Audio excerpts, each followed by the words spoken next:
अल्पसंख्याक शैक्षणिक संस्थांना सरकारनं दणका दिलाय। नव्यानं अर्ज सादर करण्याचे आदेश देण्यात आले आहेत।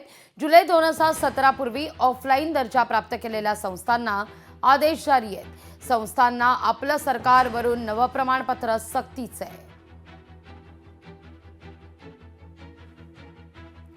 जुलै 2017 पूर्वी ऑफलाईन दर्जा प्राप्त केलेल्या संस्थांना आदेश जारी करण्यात आलेले आहेत। संस्थांना आता आपलं सरकारवरून नवं प्रमाणपत्र सक्तीचं असणार आहे। अल्पसंख्याक शैक्षणिक संस्थांना सरकारनं हा दणका दिलेला आहे। नव्यानं अर्ज सादर करण्याचे आता आदेश जारी करण्यात येत आहेत।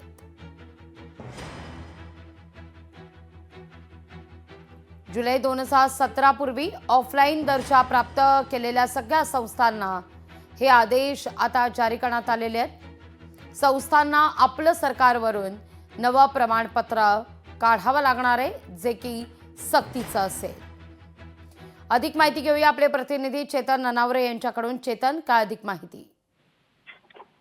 निश्चित एकंदरीत जर आपण पाहिलं असेल तर ज्या राष्ट्रीय अल्पसंख्याक आयोगाकडून ज्या शाळांना अशा प्रकारे संस्थांना अल्पसंख्याक दर्जा 2017 पूर्वी देण्यात आलेला होता, त्यांच्याकडून मात्र या संस्था हस्तांतरित केल्यानंतर ज्या तरतुदी आवश्यक होत्या त्याचं पालन केलं जात नव्हतं आणि याचा तपशीलवार माहिती सुद्धा सरकारकडे नव्हती। आणि म्हणूनच आता या सर्व ज्या संस्था आहेत ज्यांची ऑफलाईन यापूर्वी नोंदणी झालेली आहे त्यांना आता ऑनलाईन नोंदणी करणं आहे ते सरकारने बंधनकारक केलेलं आहे। लागवी चेतन, धन्यवाद तुम्ही दिलेल्या माहितीकरता।